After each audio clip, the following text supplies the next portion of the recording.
I've decided to keep a journal. Hey everybody, welcome to Pod Casty For Me, the podcast about film, culture, politics, and Paul Schrader, where we've watched every film written and or directed by American filmmaker Paul Schrader and explore how they speak to their moment in this one. The show's hosted by two guys. I'm one of the guys. My name is Jake Serwin. I'm one of the guys. My name is Ian Ryan. This is an unusual episode. This is not like the other episodes in key ways. Would you agree? I confirmed. No film we're discussing today, only a man. Only a man's life. Yeah. We had an absolutely insane opportunity to speak to Paul Schrader, the guy we've been talking about for months and months, and who I've been aware of for years and years of my life. Probably most of it, because I imagine like there was an episode of Tiny Toons where Plucky Duck said, "You talking to me?" or whatever. And my parents say, "You know what that is?" Those are the words of Paul Schrader. And exactly. You're about to hear a bunch more of them. You're ready to hear some of the most words of Paul Schrader that have ever been played on this show. We got to talk to Paul for about an hour. We've edited it down a little bit, but asked him about the new film, Oh Canada. No spoilers, of course. Talked about his whole career. Talked about his films as political art, talked about all kinds of other stuff. We chased a few topics, and he brought some of his own, and I think that was a great combination. Yes, we wanted to impress the guy, so we were nervous, and we hope that you enjoy the interview. And I think we wanted to do right by our audience, who have been loyal and invested in our project. So I think we were trying to pay off that investment appropriately. All of you imbued us with your strength, even though you didn't know we were doing this. And I just want to say that, like right before the interview started, I was texting with Ian, and he said something about Macbeth to me.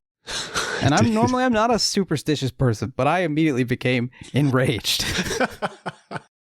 I mean, I did know that I named the Scottish play, and then I tried to make a little joke about it being Brigadoon, and I got deathly silence from Jake, which was presumably because it was too late, and I had I was talking to Paul Schrader at the time. Yeah, so it's true. Afterward, we have a little bit of a debrief, just the two of us talking about our feelings about the experience and just a few concluding thoughts. So stick around if you want to hear that. And if you don't, you're right.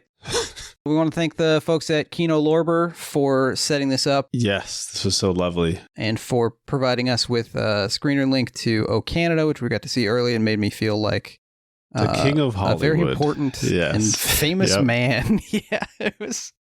I think if they knew how much I enjoyed. Sure, there's no way this guy deserved this. Quickly, I'd like to mention that if you want to support the show and get a bonus episode every other week for just $5 a month, you can head on over to patreon.com/podcastyforme. Anyway, enjoy our conversation with Paul Schrader.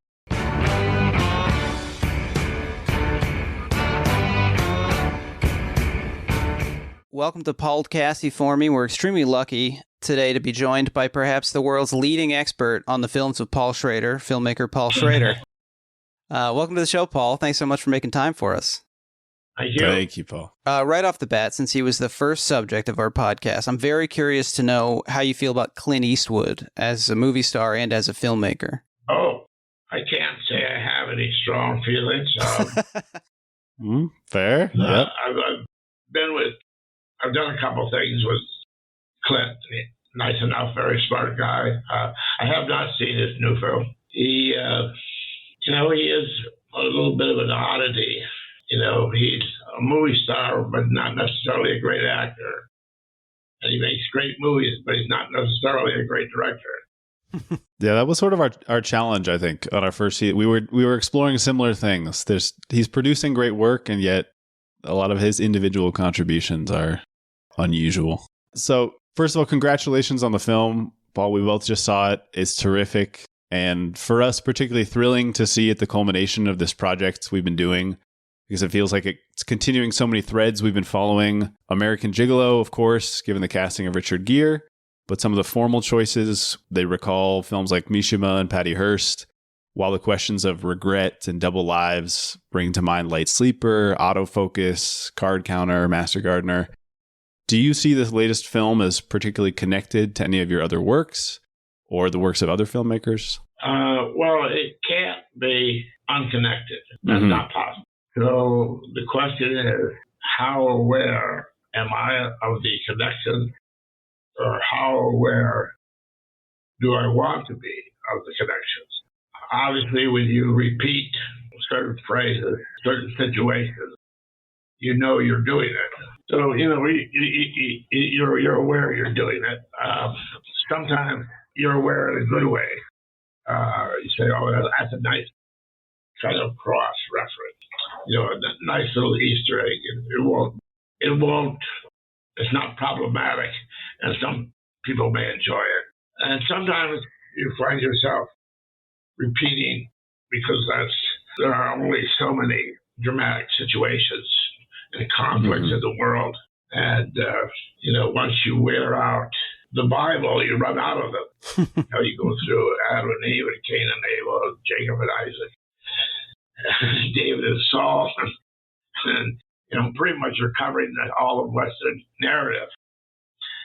So you will always end up with these sibling stories or whatever they are, Ruth and Esther, whatever. And so that's just part and parcel of what the whole business of putting old wine in new bottles. There is no new wine, but you can, and you need to update your containers over the years, particularly now with the high speed of technology. The containers are changing very fast. I went and saw The Horizon of Khufu yesterday. Do you know what that is? No, yeah, I'm not familiar. It's a VR immersive experience. It's on 57th Street. You wear a headset and you walk through the pyramids. Oh, wow. Through them and everything. And it's all photorealistic, And your mind kind of boggles at the potential for all these new technologies and where they will head. Basic movie technology is around 100 years old, which is the notion of the projected image in a dark room. We're not completely past that, but we're mostly past that. Where we're going next, one of the problems with VR is just the physical difficulty of a headset. Now, this thing I went to yesterday lasted 45 minutes. You walked around for 45 minutes. And it worked. Previously, I felt the headset would only work for 15 minutes, and then you get sick of it, you take it off. But, they're pouring a lot of money. The big companies, Amazon, Netflix, Sony, they're pouring a lot of money into these new technologies, and how they will manifest themselves, I don't know. Would you ever work in a medium like that, like VR? Does it give you any ideas? Yeah, I'm a little too old. I've tried to ride the broken down camel into the sunset. But if I were your ages, I would be all over this because it's the space of the future. We'll get right on it. One of the first shots of O Canada is a display case full of awards. You've been honored with many Lifetime Achievement Awards. The furthest back that I could find was a WGA Laurel Award for Screenwriting Achievement back in 1999. As an artist whose work feels as vital and engaged as ever, does the honor of a capstone award or a career retrospective ever make you feel like you're being put into a display case or turned into a museum piece? Does that enter your mind? Well, it's better than the opposite. Sure, yeah. And there are a lot of directors out there, not a lot, but I'm sure there are some who are saying, why is Schrader getting these awards and I'm not? And part of me is saying the same thing. Why am I getting an award and they're not? I have created a little niche for myself in terms of script writing and characters, and it makes it a little easier to give me these lifetime awards than it does someone who has just been working in the fields doing solid solid good work year after year. Mm-hmm. So yeah, I was just watching the new TV series, Day of the Jackal. Oh, right. Mm. And it's really well made. But there's nothing really personal about it. They made a movie of it years ago with Gear. There's a best-selling novel of it. And now it's a successful TV series. So, these people are really talented and they're very good shooters. But I guess the people who end up getting those awards are the people who are somewhat outliers. Of a Paul Thomas Anderson or someone like that. You say, you can see why he's unique. Speaking of the writing that you've done as a script doctor and also for other directors, things like working with Martin Scorsese or The Mosquito Coast. Yeah, Peter Weir, yeah. I'm curious, when you're writing for someone else, is your process similar? Would you write a film for someone else that you wouldn't direct yourself, or do they all have to meet a certain standard? How do you conceive of that? Obviously, it's a case-by-case situation, but you mentioned Mosquito Coast or you mentioned Last Temptation of Christ. So there you have underlying material. Mm-hmm. In that underlying material, there are several potential scripts. You start going through, finding the ones that interest you. You outline the book and you say, if I was doing this is where I would go with it. And then you talk to the director and see what his interest, in this case, his interest is. And you say that Marty has a certain thing he wants to get out of the book. Mm-hmm. So where's that middle ground where I can get I want and give him what he wants, and you reach that middle ground before you start writing. You outline extensively, and then you say, Marty, okay, here's what I think I'm doing. And then he'll come back to you and say, yeah, that works for me, except for this or that. And then you're free to write. I'm trying to think if I've adapted a book without having an employer. I know I have, but I can't remember. I mean, I suppose O Canada counts. No, I was the employer. That's sure. Yeah, that makes sense. I was working for somebody. Oh, sure. Fair enough. Yeah. I was writing on a spec, but my spec employer was me. and believe me, my spec employer does not like to work for nothing. Yep. So that if I'm going to write something, there has to be a fairly high degree of confidence that I can get it made or sell it. I mean, if I've made any unique mark, I think it really is in that spec world. I started writing on spec 50 years ago, more than 50 years ago. I'm still writing on spec. I've written, I think, 4 or 5 scripts on spec in the last 2 years. I literally was writing one I had to interrupt for this. Oh. and I have one I want to do after that. And I found it, when I began, you used to kind of pitch ideas. That era may be coming back, but it's been going on for a long time, where you would go into a studio head and say, tell them a story and see if you can get some money to write it. And I started writing on spec, and then I started doing that, started pitching. And it wasn't before long that I realized that by the time you can organize a pitch, perfect it, get it to the place where you can sell it, take it around town, pitch it to a dozen different buyers, you could have already written it. And that the question is, would you rather spend all your time and your energy developing a pitch, or just write the damn thing and see if somebody wants to buy it? Yeah, well, first of all, we talked a couple weeks ago about one of your earliest spec scripts, Quebecois. We're big fans of Quebecois, so fingers crossed that one day somebody picks that up. I changed the title a while back. That was a miscalculation on my part. I now call it Montreal.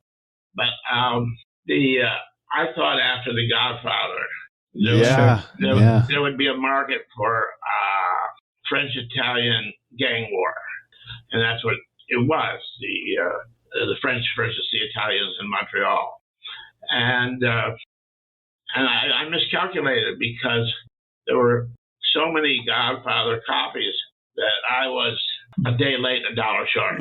Sure. By the time mine went out there, people had already purchased their Godfather imitation scripts.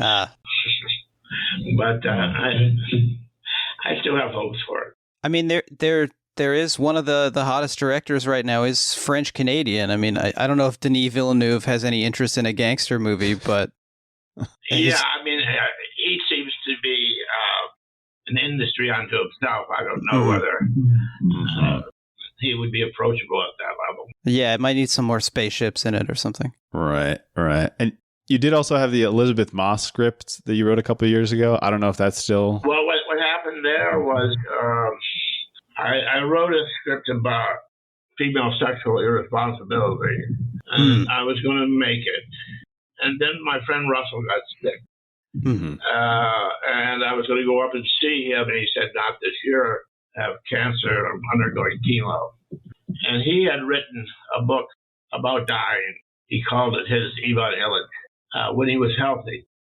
So I read that book. And when I read that book, I realized this is what I should be doing, not this female. Of course. It's not my part of town anyway. And I should be doing a film about dying. And if you're going to do a film about dying, I better hurry up, because you can't make a deathbed film. You can write a deathbed poem, but you can't make a deathbed film. Sure. So you have to do your death film while you're quite healthy. And so I said, this is time to make the film about dying. And at the time I was doing Foregone, which Russell originally wanted to call Oh Canada. I thought it might be the last one, because I had been in the hospital 3 times for bronchial pneumonia in a year due to COVID. Oh, well. And the last time I was in, I was saying, maybe this is how it happens. You check in and then you don't check out. Right. But I got over that. My health is good again. And I'm writing again. So now I'm trying to figure out how to write my first post-mortem script. I wrote my last script. Now I have to write my last script. Yeah, I believe like 20 years ago, I think it was Phil Collins went on what he called the first final farewell tour. So we hope there's many more last scripts from you. Well, speaking of Oh Canada, I had a question because, of course, in the film, there's a lot of discussion of memory and subjective experience sort of set against the vision that others have of us. And those are things that you've explored at least a little bit in Dark and Patty Hearst and Autofocus. So I was wondering, do you think film as a medium is better adapted to exploring the person you remember being or the person other people encounter? Or is there one that you're more interested in? I don't find myself particularly good at autobiographical material. Some artists are very good at it. In fact, if you read Russell Banks' autobiography, Odyssey, it's very, very similar to Foregone. Sure. A lot of the same things happen. I wrote I did the kind of thing about my father, I did the kind of thing about my mother, and I think the 2 of the weakest things I've done. The strongest things I've done have had a little bit of displacement, metaphorical distance between myself, between the taxi driver and the drug dealer and the gigolo and the minister and the poker player. Just enough metaphorical distance so that it's me and not me, and that the things that happen to the character are not things that have happened into my life, and his friends and relatives are not my friends and relatives. Speaking of those characters, between the more explicit statements of Oh Canada and Patty Hearst, and some of the more subtextual elements of things like Blue Collar and Mishima, First Reformed, and The Card Counter, To what extent do you feel that, because we talk about politics a lot on this show, do you feel that political action is just an expression of personal feeling or psychology? So do you believe that action pointing outward, for example, Mishima's attempted coup or Father Toller's near suicide bombing, is that just a redirection of internal turmoil, or can as in Canada, can political actions like outwardly overcome any kind of internal contradictions that someone might have? Well, I mean, I think for the most part, people lie to themselves, and they put on convenient clothes for their neuroses and their pathologies. Sometimes it's the clothes of religion, sometimes it's the clothes of politics, but they're really working out individual issues. When I did Blue Collar, there was because it was my first film, some publications proclaimed me as a political filmmaker. Now, I just happened to come up with an idea in that case that came to a Marxist conclusion. It was the only conclusion that worked. And I said to people, I'm not a political filmmaker. And eventually, of course, they came to realize that I wasn't. But sometimes you do come to a political conclusion. Sometimes you come to a religious conclusion. Sometimes you come to sometimes you come to an anti-human conclusion. But you go where the metaphor leads you. Yeah. In fact, we've read that, I don't know if it's the one you're thinking of, but there's that cineast interview with you about Blue Collar from the time that it came out. That's what I'm referring to, yes. Exactly. And I think in other situations, you've also talked similarly about how some of the political or ethically righteous aspects of your films, things like the injustice of climate destruction, the redemption of a violent white supremacist, you sort of speak of them as emerging more as intriguing narrative problems than as moral positions that you want to express. So when you're conceiving of a film, do you think of it as doing political work, or are you primarily looking to make a work of art that the viewers... Well, we obviously tell a story, and secondly, to tell a story that has metaphorical value for your own life. Mm-hmm. Now, I was raised in a particular community where certain things were emphasized at a young age. And one personal computer gets loaded fairly quickly. And Freud said it was by five maybe it'd be a little early, maybe 7 or 8. But by anywhere, when you're a young person, they load in all this software, and then you've got to run it for the rest of your life. And some of the software that I was programmed with was Total Depravity. Mm-hmm. My best works are Filthy Rags and The Sight of the Lord. Original Sin, Everyone is Born Depraved. Limited Atonement. These concepts, which are all Calvinist concepts. The tulip concepts. Mm-hmm. Yeah. They stay with you even when you don't believe them. You're writing redemptive characters just because that's the way you've been educated and the way you now think. If I had been raised in a community of hedonists, of pleasure seekers, where that was the goal of every activity, I would be a different person and I would have different programming. Of course. But do you draw a distinction between that moral programming or ethical programming and thinking in a political sense? Because when we talk about politics, we mean sort of a sense of broader ethics and social justice. So there are ways that morality and politics overlap, not politics in the Washington, D.C. sense. So do you draw a distinction there? Is there a question in there somewhere? Yeah, I mean, is when you think about a film with having morals or having your viewpoint in it, is that not inherently political in some way? Yeah, I mean, there's only a few questions in existence. The script I'm writing now is called the basics of philosophy. It's about a philosophy professor. It's basically why are we here? What are we doing here? And how should we live? And then after that, should we live at all? So you're dealing with these sort of basic questions. And how should one live is the ground zero of philosophy. It's where everybody comes into the room. What is good behavior? What is bad behavior? And is it possible to even change? In the history of philosophy, people say change is not possible. Other people say, Heraclitus, for example, it's not possible to not change. Mm-hmm. And all these arguments are valid. Yeah, and I mean, even thinking of somebody like a Spinoza, who I think is part of this this new script of yours, trying to figure out, is the world determined? Is there a lot of decision making? And you wrote a wonderful essay that I wish more people had read about Eames in your early film critic days.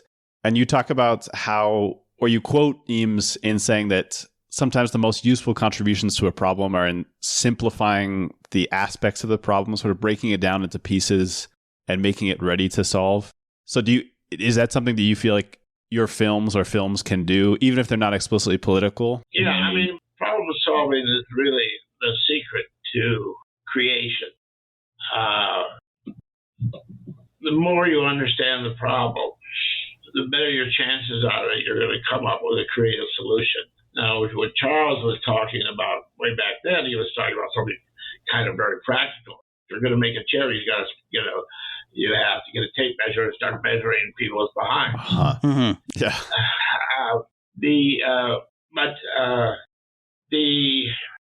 The creation of the understanding of a problem is what gets everything going, and problems have an arc throughout one's life.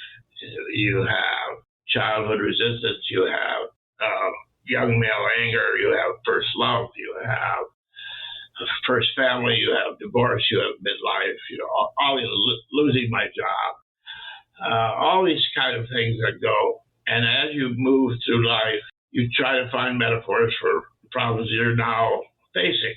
So, obviously the metaphor is pretty obvious.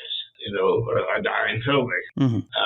I wouldn't have made him a filmmaker myself. I would have made him a painter because it's a little too close to me.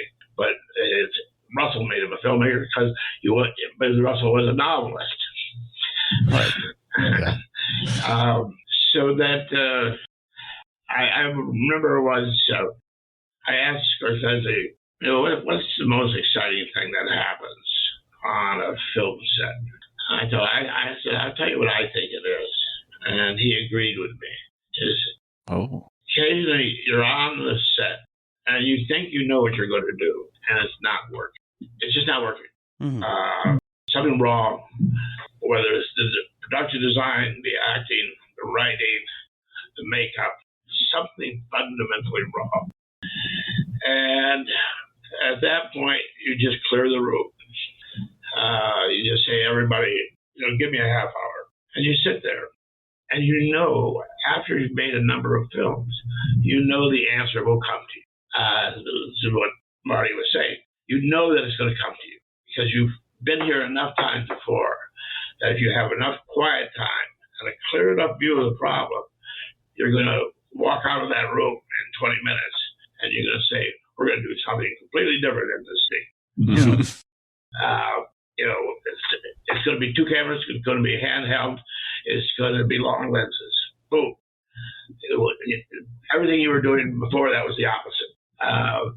And so that gives you a real confidence, which is the more clarified the dilemma is, the problem.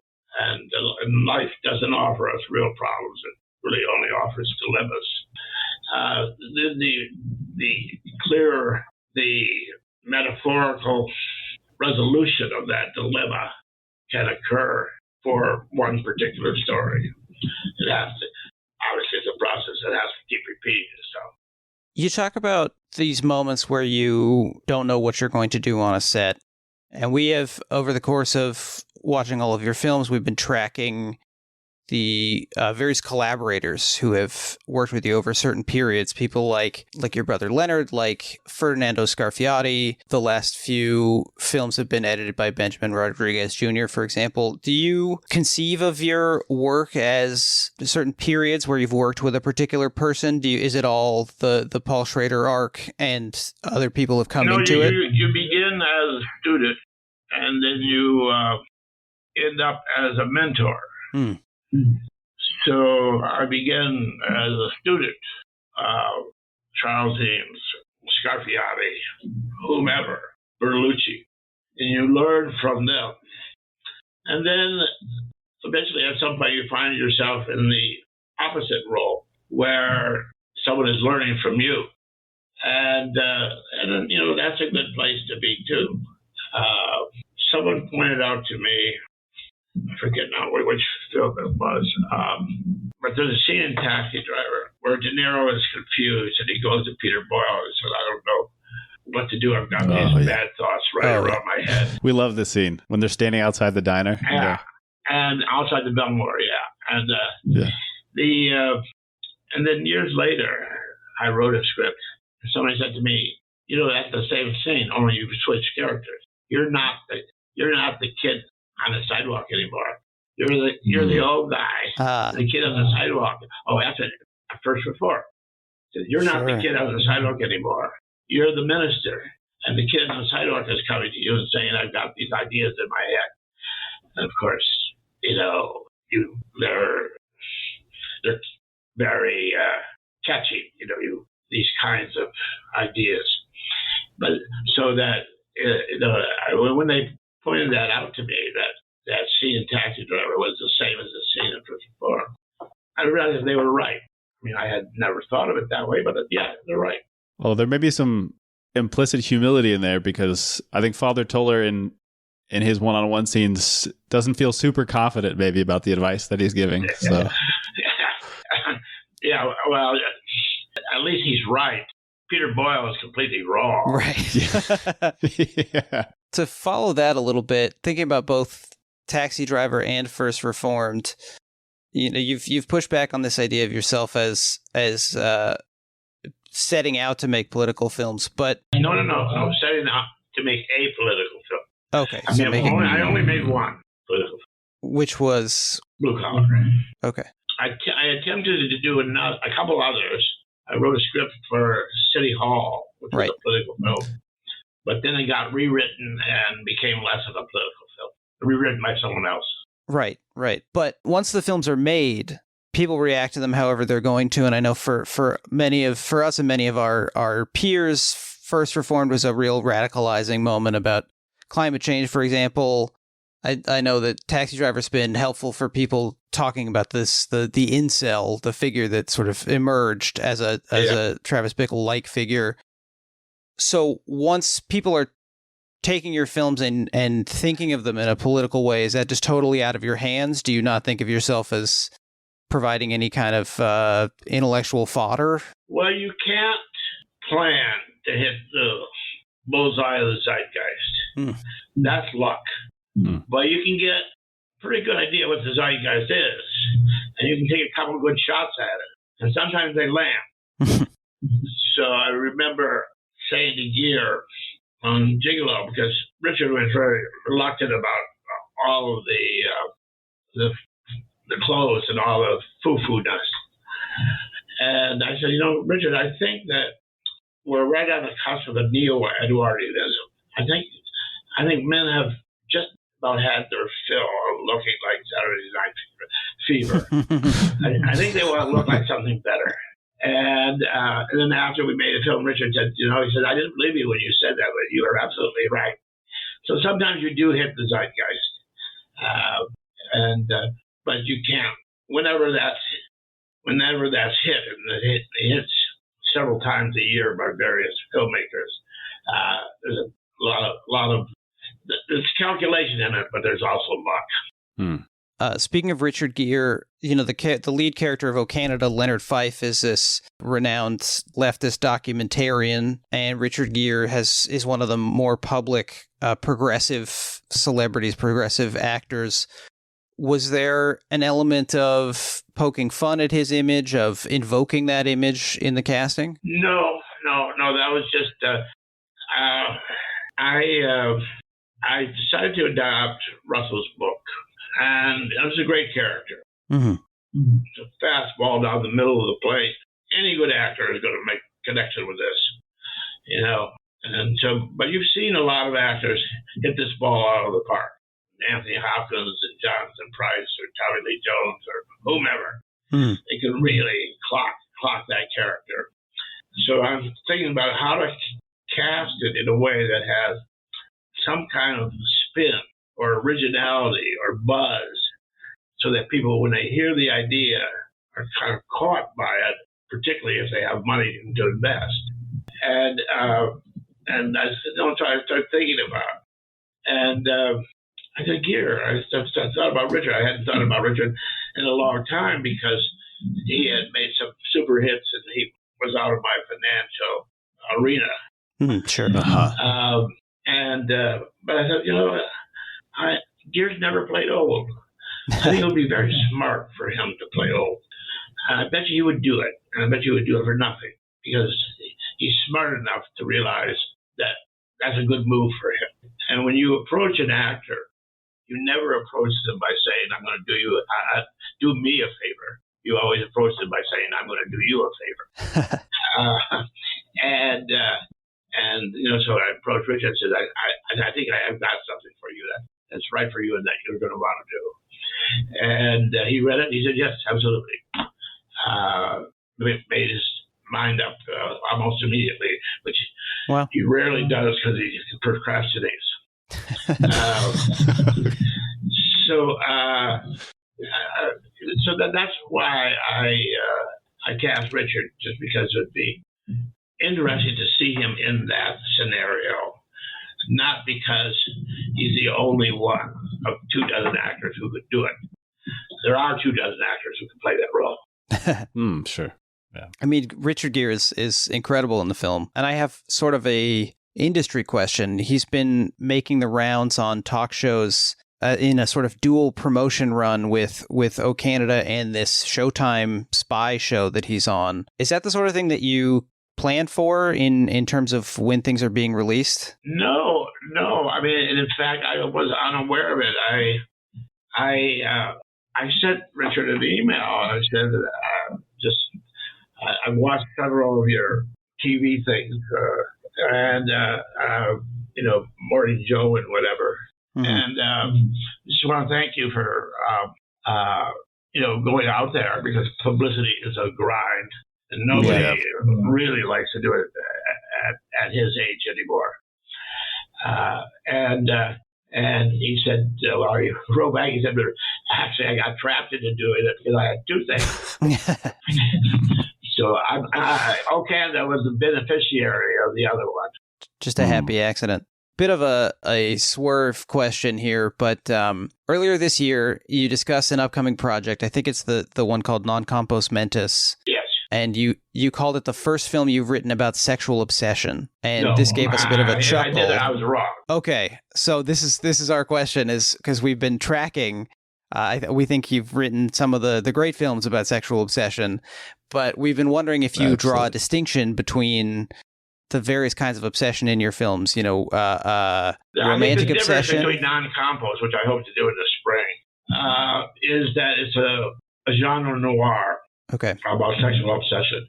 It falls into that category, the double indemnity category, with the Malafemina and the Black Widow and all of that, as opposed to the sexually obsessed loner, which started with Taxi Driver. Right. This is more in that genre of the noir, and it's the first noir script I'd written. So I misspoke when I said it's the first sexual obsession. What I meant was it's the first noir sexual obsession script. That makes sense. Some of our listeners are probably aware that you wrote about film noir also early in career and sort of made a change in public discussion of noir. But one of the things you mention in your essay is the fact that noir is somewhat unique in that it bends filmmakers to its style, because the style is where the meaning is or the theme is, and it sort of flaunts fake theme. So I was curious, you as kind of for us, underappreciated stylist, do you think about your films being beholden to the style? Is Non Compos Mentis going to be beholden to a style that you want to achieve, or a Paul Schrader style? I'm not there yet, but I was thinking of going back to the constantly doing a beauty picture again, which would mean cover of strangers. Right. Yes. Constantly movie camera, beautiful images, sort of kind of dripping with luxuriousness. I thought it'd be nice to make a film like that again. So even though it's a noir, I thought of it as very, very stylized. And of course, we can be so much more stylized today than we used to be, because audiences just expect it. Right. Pedro Almodovar makes a film and one room is pink and one room is blue and the next room is yellow. Nobody said, well, that's weird. Right. We've been wondering, there's a project that seems like it almost happened that was very tantalizing to us, but we can't find very much information about it. Can you tell us anything about the Extreme City project with DiCaprio and Shah Rukh Khan? I wanted to do that with Shah Rukh Khan and Leo. And in fact, we all met in Berlin. Scorsese was going to produce it. Shah Rukh, you know who Shah Rukh Khan is? Yes, of course. Yeah. Shah Rukh was in Berlin. Leo was there. We all met about it. And Shah Rukh is the boss. He hires directors. Sometimes he hires multiple directors. He'll hire like somebody for the musical number. He'll hire somebody else for the action. He'll hire somebody else for the personal relationships. You can do that in India. He has never really worked under the harness of an auteur. And that, I could see that was starting to grate on him. That was starting to grate on him. And he had never done a film in the West before. And he had never been a second banana to somebody like Leo before. Sure. Mm-hmm. And bit by bit, and I wrote the script. I went to Mumbai several times to see him and meet with him. Wow. And bit by bit, I could feel the ground slowly eroding underneath me. So finally, his commitment was provisional.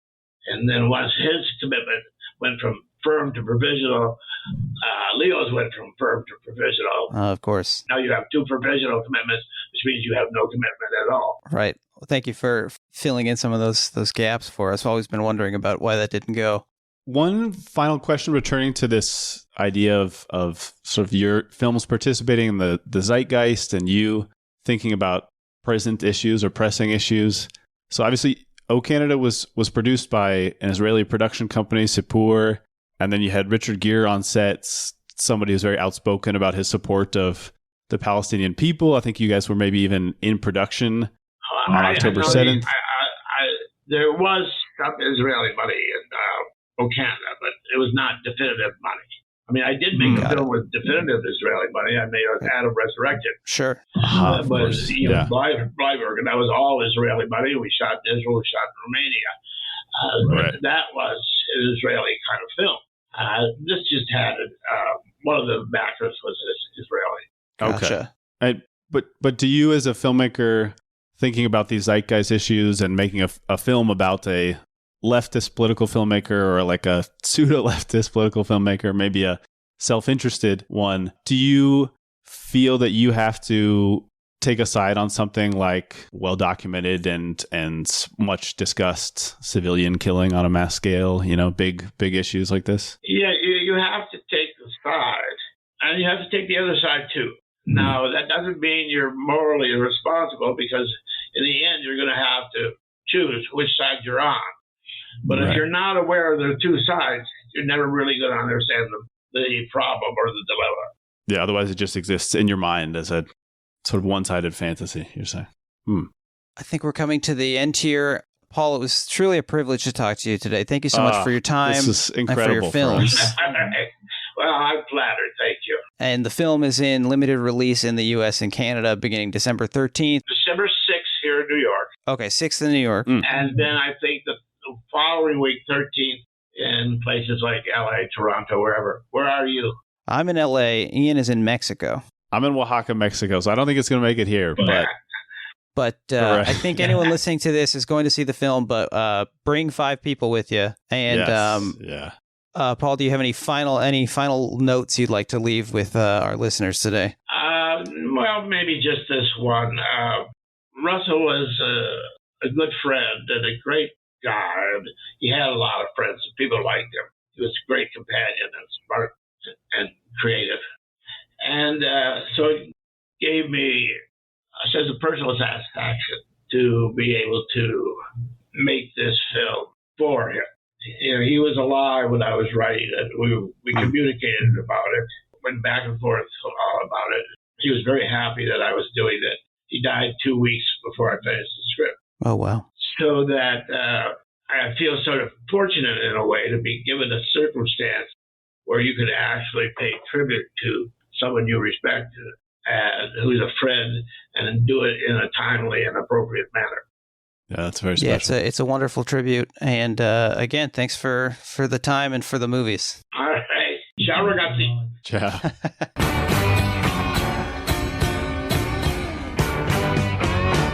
So, how are you feeling about the interview with Paul Schrader that we did? Okay, so joke from like He's a guy who, TGIF. Almost wrote City Hall. Yeah, that's what it sounded like. He said he kind of wrote City Hall. Well, good to have him around. We should have asked him more about City Hall, maybe. I kind of wish I had, but I don't know. How are you feeling? I'm feeling good, man. I have a lot of thoughts. I'm trying to figure out how to articulate them in the order that they deserve to be articulated in. First, he was wonderful. It was so great to have him come on and talk about his movies. Very much. I mean, just giving us an hour of his time has made me want to purge every, even like halfway critical thing I said about the films. Yeah. Not because I think that they're all perfect, but because you're just immediately struck with like the humanity of a person when they make time in their schedule for you, and you're like, God damn, he spent his whole day making touch for like a long time. Which is every day. First of all, to give us some credit, we had talked about this as a possibility, and we both agreed immediately it can only be after we've talked about all of his movies. And I think this was part of the consideration. Yes. Because, you're right. I mean, so.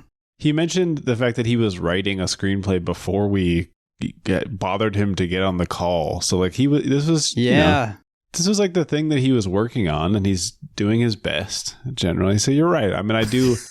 It's like if any of our other... The philosophy professor movie is going to end up having a scene where 2 like early 30s podcasters get rolled over by a piece of heavy equipment. Yeah, just not particularly relevant, but he's going to spend like $1 million on prosthetic mush. Yeah. Yeah, I mean, if any of our other guests, some of them have made movies, and if they asked me about their movies, I would be way more generous and gentle than I have been with his movies. So now, unfortunately, he's included in that. But the good news is we don't have to deal with that until probably we've forgotten about this. Because we didn't really mention, but we both seen O Canada. We both saw O Canada. Yeah, we saw O Canada, baby's first screener link. Yep. So exciting. Little watermark on there. I kind of liked the watermark. You liked it made me feel special. Yeah, oh yeah, sure. If some dastardly no good Nick had provided me with a pilfered copy of the film that had a watermark, I wouldn't care for that watermark. But because this one indicated that this was I was in a special club. I mean, I've experienced both those. I've watched a stolen screener before. It's unfortunately historically not been beneath me to do that. But you won't find any watermarks in Ian's bathtub. So I think a dry bath like a chinchilla. I take a little dust. You're so soft. Yeah. You talked about, I think in our maybe the Clint Clusions episode, or at some point in the end of toward the end of the Clint cycle, you talk about the impossibility of knowing another person, and that maybe watching an entire lifetime's worth of artistic output might be one of the better ways to try to get to know someone. And we've watched every film Paul Schrader had pretty much any part in. Yep. From 1974 to like a fully 50 years. Mm-hmm. And I don't know, like, it didn't make me feel like I knew the man as soon as he came on the little Zencaster. And it also, I think, made me feel cautious about presuming to know the person. But I think maybe I'm learning a big part of knowing someone is them knowing you also. This is true and quite profound, and I agree. I mean, it's impossible to have one-sided knowing, because you're right, then you're not really knowing at all. It's true. Because the movie Knowing with Nicolas Cage is so long, they have to put it on both sides of the DVD. That's right. No, yes. Come on. I mean, so, it was thrilling to talk to the man. It kind of felt like we were talking about like his little clay figurines that we had all seen and that we liked. It was sort of, there was an odd removal to me, a pleasant but odd removal of like, oh, you guys, did you guys like the one that's like a tiger kind of? Oh yeah, we like the tiger one. That was one of our favorites. I would like the tiger. If there was a tiger one, I would like the tiger one. I think this is characteristic of other interviews. That was another very surreal part of the experience, is now having read and heard and watched videos of so many interviews with Paul Schrader, I found myself in one that was very familiar. Yes. I mean, obviously, for our first ever interview, I haven't really interviewed anyone since like the West Springfield High School Oracle newspaper. Same thing. Journalism class, and also I had to do like biography interviews. You had to ask your grandma what it was like being old. I had to ask my guitar teacher what it was like to flee Lebanon. Oh, that's pretty cool. Yeah. I mean, that must have been a cool story to hear. I don't mean it's cool to have to flee. I understand. You think it's cool to have a flee. Anyway, what I'm saying is I haven't interviewed anybody in a long time. So for our very first interview, to just jump into not only a man we both are quite fond of at this point, as it feels like a person that we know, but also we don't. Someone whose work we respect and admire. Also a man who's 78 years old, and obviously, like, we talk a big game about cut and break lines or whatever, but like, I still, it's in my bones to want to be kind to people who are older than me and deferential. And so, like, I'm sure some part of me thought we are going to do the greatest interview with Paul Schrader that's ever been conducted. We're going to get him to say stuff he's never said before. And I feel like we got some of the hits from interviews that we've heard in the past. Yeah, well, a little bit of that. Yep. And we got some stuff that I think no one else has bothered to ask him about. Yeah. Which I'm excited about. I was just excited to learn about that. And then, I think we did a little bit of the Pod Casty For Me spin, tried to sort of say, we're looking at your films from this lens. Tried to address our own premise, for sure, which I think was our responsibility. I'm glad we did. And I think, unsurprisingly, he pushed back on that a little bit, as is his right to do. I was a little bit surprised by how sort of even-handed he was. I mean, he did push back and say, as I'm sure the listeners will remember from about 30 minutes ago when they're listening, but he said, I made one political film, but then he also admitted that there is politics in a lot of his films, particularly if you have this sort of open definition that we use. So he wrote out, you couldn't hear it, but he wrote Paul It Ticks, like with his name. No, he didn't do that. Yeah, no, you're right. I mean, he gave us a little bit, I think, and I tried to sort of chase it down and define politics, and he hit me with the old, was there a question in there? Which I feel like you did get that age-old little bottom spank, and that's okay. I liked it, honestly. Yeah. I mean, I kind of, some people like the bottom spank, and that's okay. No, come on, hey. He's a public figure. Yeah, can't say stuff about him like that. Yeah, I don't know. What did you feel? I think, look, we immediately discovered the limitations of a 1 hour that was really 50-minute interview. Because of course there's technical stuff. Even if we have like a computer expert come on the show, there's always just going to be like a little bit of I got the wrong microphone setting. And look, I also felt like you and I had a secret, not a fully exclusive knowledge, but a small club of members who have spent, I don't think I'm being ridiculous when I say 300 hours. I don't know. I mean, it's like the recording time, the research time, the watching of his films, the watching of films that he cares about and references and draws from and inspired subsequently. And then discussing, that counts. And then discussing and researching the history relevant there too. But then you realize in 50 minutes, you can't really talk about 98% of that. So what you end up trying to do is boil all of the tiny granular questions. Because I think we would have loved to ask him we wrote down some questions about individual films and we realized, well, we have 50 minutes. We can't really ask like, hey, in Blue Collar, what was the deal with this moment? Either just like an acting story or thematically. Yeah, that's just not going to happen. So, I mean, we'd love to do just stupid shit questions. You know I would. Yeah. Where I just ask him like, hey, in First Reformed, the eyeball lamp, where'd you find that? Obviously, I'm sure somebody just saw it and thought that would be cool, but like, where is it now? Do you know where it is now? Right. Yeah. You know, like that kind of stuff. Stupid questions, about the fuck watch and also serious questions about individual shots in films. I mean, I had written down some things about, of course, First Reformed, but also Patty Hearst and even some things in Dark that I thought were very cool. And then I just realized, unless we can sit down and do commentaries of the film with him, I'm not sure we're ever going to find that stuff out. I would love to ask him what the deal was with there being a doctor in Dying of the Light with the same name as the doctor in Adam Resurrected. Right. Yeah. I think I'm the one guy in the world who wants to know the answer to that question, and you half want to know the answer to that question. That's right. And that's it. So yeah, I mean, the other thing, one of the big considerations for me was you and I, when we have our guests on, tend to jump in, challenge, sometimes jump in too much. And I think we were tending towards the opposite here of we're not going to try to be the ones talking in this extremely tight time slot that's available. No. Let Paul talk. So, and he also he'll take his time putting his thoughts together. Which we're probably editing some of that out. So, but imagine more considered pausing, which is something like we may want to do more. In the future. we could try doing that ourselves. But from that, it was just an insane experience to have happened. And having reflected on it a little bit, I was thinking about the fact that talking to any artist, despite the amount of time that we've spent thinking about these films, he is the one person that I can guarantee has spent more time. I mean, probably other people on set, producers. Yeah, that's what I called him. That's why I called him the world's foremost expert on the films of Paul Schrader. That's exactly right. So, in some ways, I feel dwarfed by the questions. We were trying to address things that obviously are important to us.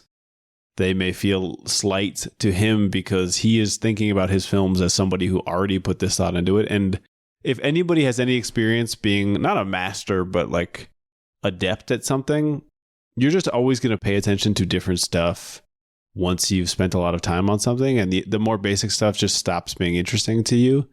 And so I think part of the challenge we faced, and I think it's totally reasonable for everybody involved, is just like, can you sort of reel somebody back in to think about things that maybe they take for granted or haven't expressly put out to somebody before, but is something that they walk around with in their head all the time. And in our case, we came to the films of Paul Schrader with a particular set of assumptions and questions that have been there for the entire, 8 months we've been focusing on them. And he's been focusing on them for 50 plus years with exactly the perspective of someone born into Calvinism in 1946, Grand Rapids, Michigan.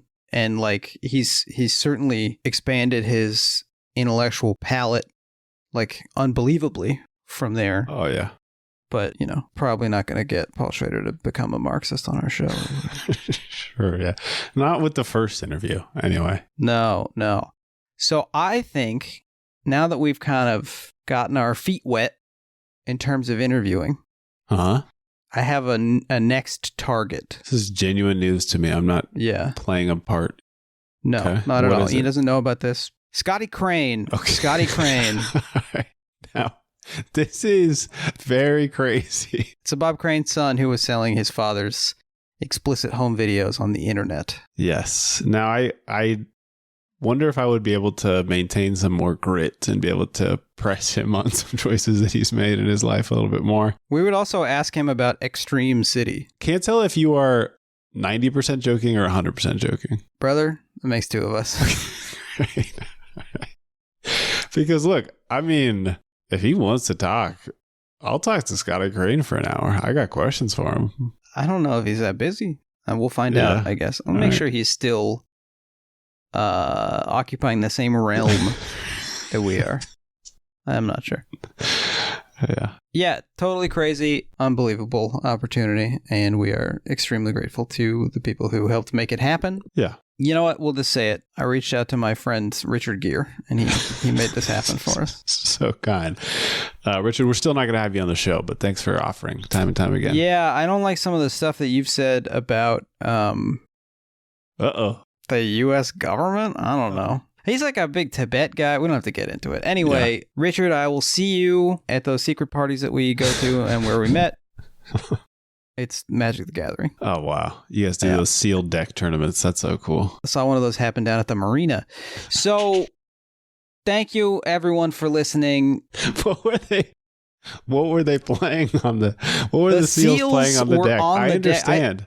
They're What just was like, their tournament? they're doing the seal thing where they like bump each other's chests. I think of that as a walrus thing, but you might be but right. they had a whole like a Final Like a Four bracket. Yeah.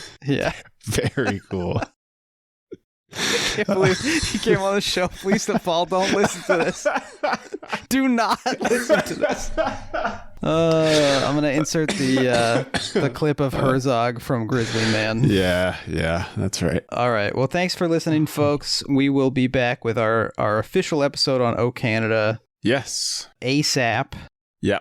And until then, If you still have more questions about Paul Schrader, so do we. Keep thinking about him. yeah. Keep exploring them. And you can never really know somebody else, but sometimes you can talk to them for an hour, which is so nice to do. Bye.